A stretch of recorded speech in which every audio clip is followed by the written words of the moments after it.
উত্তরবঙ্গ উন্নয়ন মন্ত্রী উদয়ন গুহ বুধবার পোয়াতুরকুটিতে গিয়ে সাবেক ছিটমহল বাসিন্দাদের এসআইআর এনুমারেশন ফর্ম নেওয়ার জন্য সরাসরি অনুরোধ জানান। এই এনুমারেশন প্রক্রিয়ায় অংশ হিসেবে মন্ত্রী স্থানীয় বাসিন্দাদের সঙ্গে কথা বলেন এবং ফর্ম নেওয়ার আবেদন জানান। প্রসঙ্গত গতকাল মঙ্গলবার নির্বাচন কমিশনের দায়িত্বপ্রাপ্ত বুথ লেভেল অফিসার এলেও স্থানীয় বাসিন্দারা এসআইআর এনুমারেশন ফর্ম নেননি। তাদের মূল আপত্তি হল 2002 সালের ভোটার তালিকায় তাদের নাম নেই, কারণ তারা ছিটমহল বিনিময়ের মাধ্যমে পরে ভারতীয় নাগরিক হয়েছেন। তাদের দাবি, নির্বাচন কমিশন প্রথমে ছিটমহল বাসিন্দাদের জন্য একটি স্পষ্ট নির্দেশিকা জারি করুক, তারপরই তারা এনুমারেশন ফর্ম নেবেন। এই অচল অবস্থা নিরসনে মন্ত্রী উদয়ন গুহ ব্যক্তিগতভাবে হস্তক্ষেপ করেন। তিনি বাসিন্দাদের এসআইআর ফর্ম নেওয়ার জন্য রাজি করান। এ প্রসঙ্গে মন্ত্রী অভিযোগ করে বলেন, বিজেপি চাইছে আপনাদের নাম বাদ দিতে, তাই ফর্ম না নিয়ে ভুল করবেন না।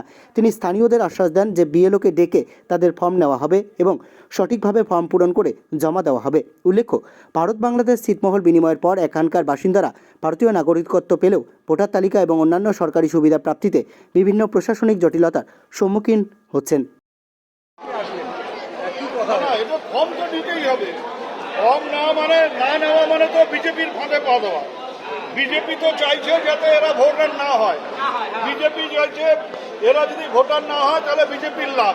সেই জন্য বিজেপি উস্কানি দেবে যে তোমার ফর্ম ফিল আপ করার দরকার নাই। সবার ফর্ম ফিল আপ করা লাগবে, সবার নাম ভোটার তালিকায় তুলতে হবে, আর বিজেপিকে হারাতে হবে। এটা যেন মাথায় 2016-তে ভোট দিচ্ছেন আপনারা, ছিটের মানুষ দিচ্ছেন কি দেন নাই?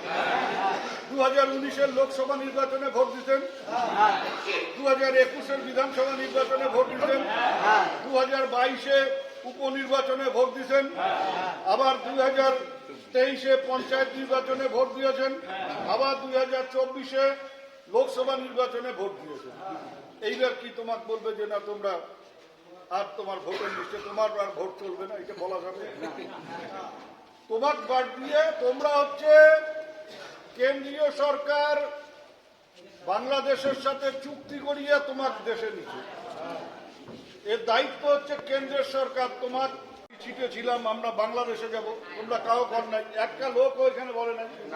বরঞ্চ 1000 মানুষ আমার ভারতবর্ষের ছিট বাংলাদেশের ভিতরে ছিল, তোমরা হচ্ছে এটে এই যে আমার এটে এই যে ইমা হচ্ছে ওই আমার সাগাই যাই ভারতীয় ছিটে ছিল, পরে এটে আসছে আমার এটে। সমস্যা কোথায়? তোমার কোনো সমস্যা নেই।